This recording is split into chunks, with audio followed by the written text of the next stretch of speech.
Bismillahirrahmanirrahim. Alhamdulillah wassalatu wassalamu ala Rasulillah wa ala alihi wa sahbihi wa man walah, amma ba'd.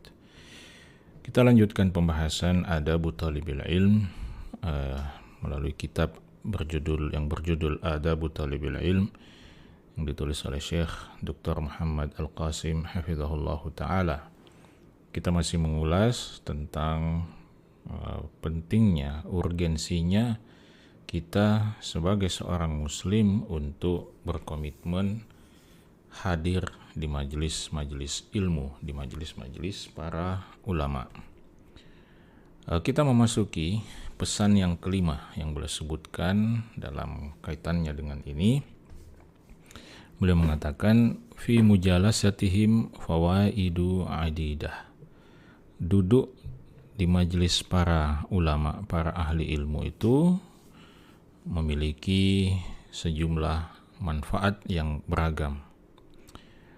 Di antaranya disebutkan oleh Ibnu Qayyim Al-Jauziyah rahimahullah. Ibnu Qayyim mengatakan, wa qila mujalasatul arifi tad'uka min sittin ila sittin. Ada yang mengatakan bahwa bermajlis dengan al-arif. Al-arif yang dimaksud adalah al-alim, ya. Alim, ulama yang mengenal Allah Subhanahu wa taala, yang mengenal syariat Allah Subhanahu wa taala. Bermajlis dengan ulama itu akan mengajakmu meninggalkan 6 hal menuju 6 hal lainnya. Maksudnya, kalau kita bermajlis dengan para ulama, kita akan dikeluarkan, kita akan diselamatkan dari 6 hal, dan kita akan mendapatkan karunia, 6 karunia yang luar biasa.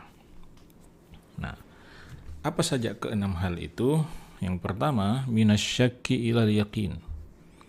Kita akan dikeluarkan dari keraguan menuju keyakinan. Kita akan diselamatkan dari keraguan dan kita akan mendapatkan keyakinan tentang Allah, tentang agama Allah Subhanahu wa ta'ala. Kemudian yang kedua, wa minar riya'i ilal ikhlas. Kita akan diselamatkan dari sifat riya dan digantikan dengan al-ikhlas, niat yang ikhlas karena Allah Subhanahu wa ta'ala. Kemudian yang ketiga, wa minal ghaflati ila dzikri. Ya. Kita akan dikeluarkan dari kelalaian dan kita akan mendapatkan penggantinya berupa dzikr, ya, berupa zikir, mengingat Allah Subhanahu wa ta'ala. Kita yang tadinya lalai dan lupa kepada Allah, ketika hadir di majelis para ulama, kita akan diingatkan tentang Allah Subhanahu wa ta'ala sehingga kita ingat pada Allah. Kemudian yang keempat, wa minar raghbati fid dunya ila raghbati fil akhirah. Kita akan dikeluarkan, diselamatkan dari nafsu kepada dunia dan digantikan dengan hasrat, keinginan yang kuat kepada akhirat. Bermajlis dengan para ulama akan menyelamatkan kita dari cinta dunia dan akan mendapatkan karunia, kita akan dikaruniai cinta kepada akhirat. Kemudian yang kelima, wa minal kibri ila tawadhu'i. Dengan bermajlis di majelis para ulama, kita akan dikeluarkan, diselamatkan dari sifat takabur dan kita akan dikaruniai at-tawadhu', sikap tawadhu'. Ya, kita sebelumnya adalah orang yang sombong dengan ilmu kita, tetapi ketika kita duduk di majelis para ulama dan merasakan, menyaksikan betapa luasnya ilmu para ulama, maka kita tidak punya pilihan selain kemudian bersikap tawadhu'.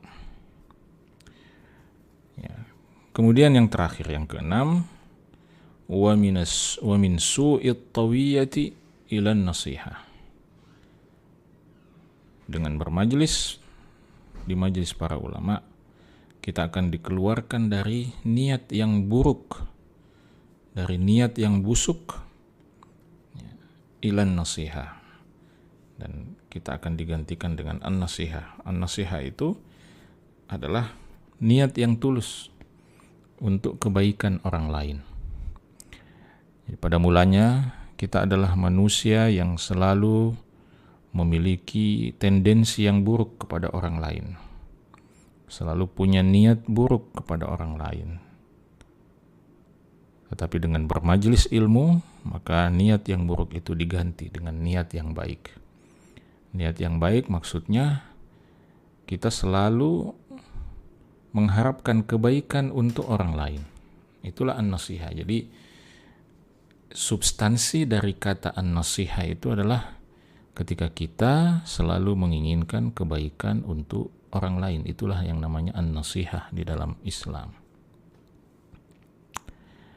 Karena itu, dengan semua manfaat menghadiri majelis-majelis para ulama itu, di sini Syekh kemudian mengatakan pada poin yang keenam, kana tullabul ilmi yahrisuna ala huduri durusil ulama. Dan itu dari dahulu, sejak dahulu para penuntut ilmu itu selalu bersemangat untuk hadir di kajian-kajian para ulama, wa yukthiruna minha, bahkan mereka berusaha untuk memperbanyak kehadiran mereka di majelis-majelis para ulama itu. Sebagai contoh misalnya, Ibnul Attar menceritakan tentang Al-Imam An-Nawawi rahimahullahu ta'ala. Jadi Ibnul Attar ini salah seorang murid dari Imam Nawawi rahimahullah. Dia ceritakan tentang Imam Nawawi, dia katakan, wa dzakara lisy-Syaikh yakni An-Nawawi, ya.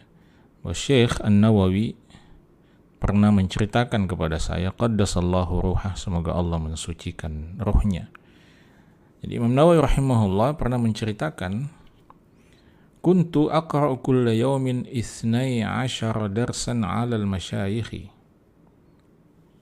Dahulu saya sampai pernah membaca, ya, menghadiri 12 dars, 12 majelis, ya, 12 kajian, ya, di hadapan para ulama, syarhan wa tashihan, ya, dan majelis-majelis itu baik majelis yang tujuannya adalah syarh, ya, tujuannya adalah untuk mensyarah atau menjelaskan kitab-kitab tertentu, wa tashihan, atau majelis yang tujuannya bukan menjelaskan tetapi melakukan tashih. Tashih itu maksudnya koreksi, ya, karena zaman dahulu orang perlu melakukan koreksi terhadap naskah-naskah kitab yang ada pada mereka untuk memastikan bahwa teks-teks yang ada di dalam kitab itu sudah sesuai dengan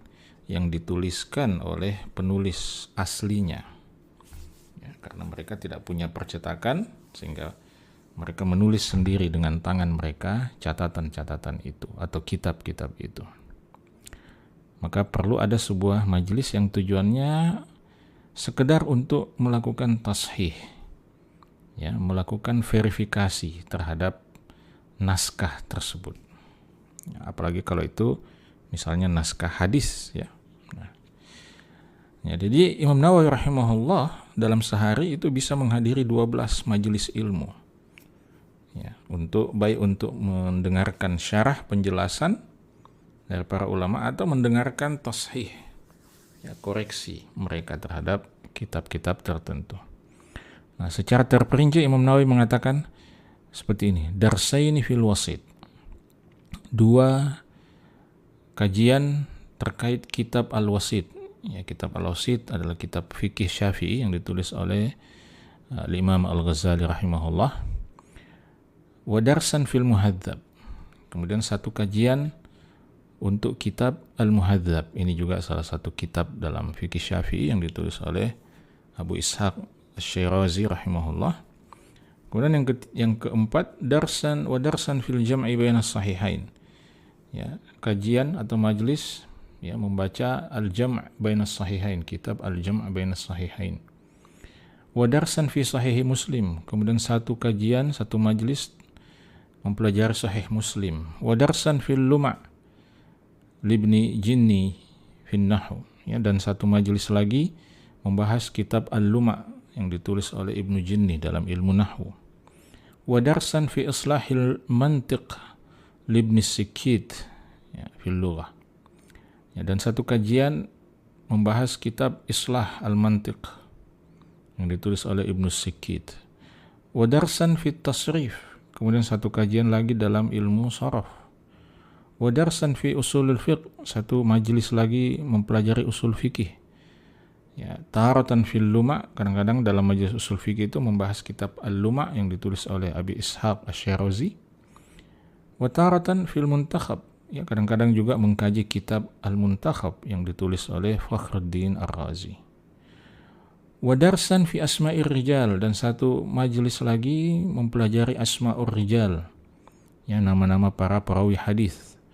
Wa darsan fi usuluddin, dan satu majelis lagi khusus untuk usuluddin, mempelajari ilmu akidah. Jadi ini kurang lebih 12 majelis ini yang dihadiri oleh Imam Nawawi rahimahullah dalam satu hari. Dan dalam setiap kehadiran itu, kata Imam Nawawi, beliau, wa kuntu u'alliqu jami'a ma yata'allaqu biha min syarhi muskilin wa wuduhi ibaratin wa dhabti lughatin. Ya, di kesemua majelis itu ya saya selalu mencatat semua yang berkaitan dengan pelajaran itu, dengan kajian itu, ya baik catatan itu berupa penjelasan terhadap kata-kata atau kosakata yang tidak jelas, atau menjelaskan ungkapan kalimat yang ada di situ, atau mencatat dengan baik ya ungkapan-ungkapan bahasa yang benar ya sebagaimana mestinya. Nah, itu yang dilakukan oleh Al-Imam An-Nawawi rahimahullahu ta'ala. Kemudian yang ketujuh, kata Syekh Al-Qasim hafizahullah, kana tullabul ilm yulazimuna al-ulama wa yashabunahum as-sanawati tiwal.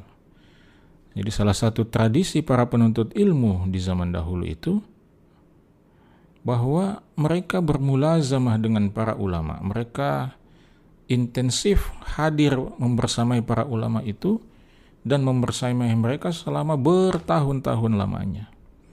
Jadi bukan sekedar 1-2 bulan atau satu tahun 2 tahun, tetapi mereka akan membersamai majelis-majelis para ulama itu selama bertahun-tahun lamanya. Ya, kita kembali kepada Al-Hafidh Ibnu Hajar Al-Asqalani, ya seorang ulama hadis besar. Beliau mengatakan, lazamtu syaikhana, ya, saya telah bermulazamah dengan guru kami, dengan syekh kami, yang dimaksud adalah Al-Hafidh Zainuddin Al-Iraqi, ya, seorang ulama hadis besar juga pada zaman itu, Al-Hafidh Al-Iraqi. Jadi saya telah bermulazamah dengan syekh saya ini, yaitu Al-Hafidh Al-Iraqi, 10 sinin, selama 10 tahun lamanya. 10 tahun lamanya. Ya, takhallala fi athnaiha rahalati ila Syam wa ghairiha. Ya, 10 tahun itu disela-selai dengan perjalanan saya untuk belajar menuntut ilmu ke wilayah Syam dan wilayah-wilayah lainnya. Qara'tu alaihi katsiran minal masanidi wal ajza. Kepada guru saya ini, yaitu Al-Hafidh Al-Iraqi, saya telah membaca banyak sekali kitab-kitab musnad dan kitab-kitab ajza. Ya, ajza itu istilah ya dalam kitab-kitab ilmu hadis, ada namanya kitab-kitab yang juz'un fi kada, atau dia semacam tematik ya. Jadi kitab-kitab hadis kecil yang ditulis secara tematik, mengumpulkan hadis dalam tema-tema tertentu. Bahastu alaihi syarhahu ala manzumatihi.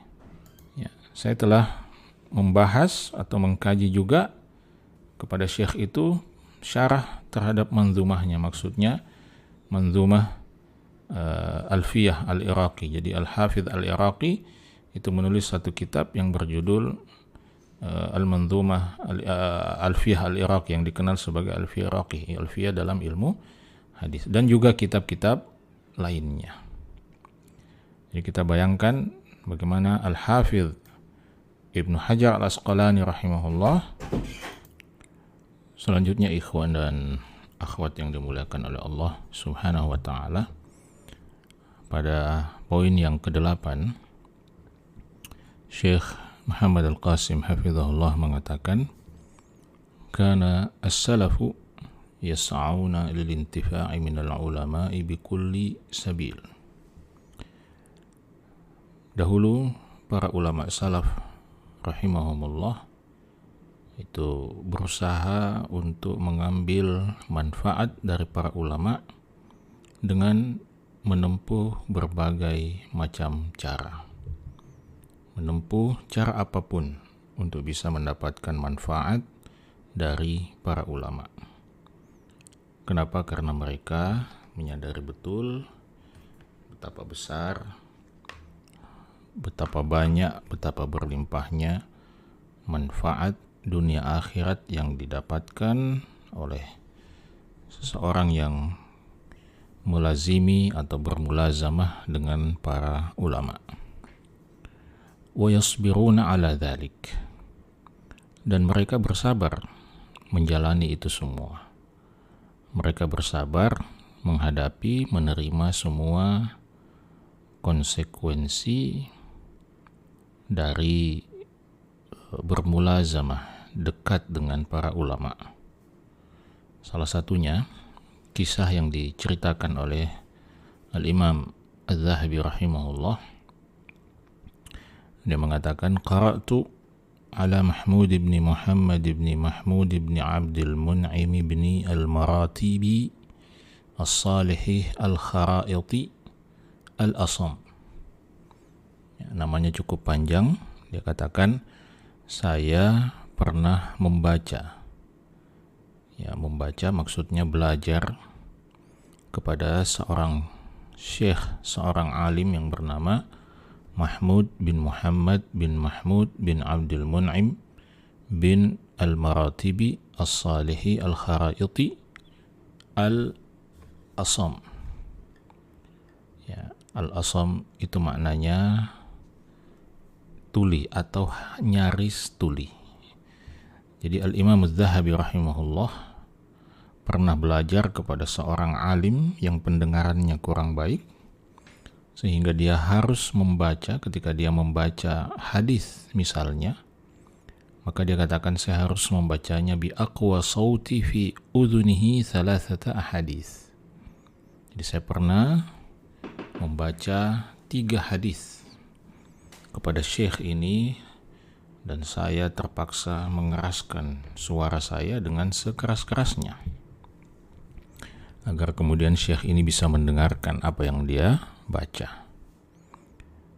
Dan begitulah kita akan temukan kalau kita baca kisah-kisah perjalanan ulama dalam menuntut ilmu, ya, mereka tentu akan berhadapan dengan syekh, ya, dengan guru-guru yang memiliki karakter yang berbeda. Ada yang keras, ada yang lembut, dan semacamnya. Dan itu semua tetap mereka hadapi dengan penuh kesabaran sebagai konsekuensi bermulazamah dengan para ulama. Kemudian yang terakhir, poin yang ke-9 terkait pentingnya hadir di majelis ilmu. Syekh Al-Qasim mengatakan, idza ta'adzara huduru durusil ulama, kalau pada akhirnya kita terhalang atau mempunyai uzur untuk hadir di majelis-majelis para ulama, maka sekurang-kurangnya fastami' ila durusihim al-manqula awra al-bathil mubashir awil musajjalah. Maka sekurang-kurangnya dengarkanlah kajian-kajian mereka yang disiarkan, yang dinukilkan melalui siaran langsung atau melalui rekaman-rekaman kajian-kajian tersebut. Jadi ketika kita terhalang untuk hadir secara langsung di majelis-majelis para ulama, maka itu tidak boleh menjadi alasan bagi kita untuk berhenti dari menuntut ilmu. Kita tetap berkewajiban untuk menggunakan media-media dan sarana-sarana yang ada di depan kita agar kemudian kita tetap bisa mendapatkan manfaat dari majelis-majelis ilmu para ulama itu. Demikian sahabat-sahabat sekalian, dengan demikian selesai pembahasan kita tentang pentingnya komitmen seorang muslim, seorang penuntut ilmu untuk hadir di majelis-majelis para ulama. Semoga bermanfaat. Assalamualaikum warahmatullahi wabarakatuh.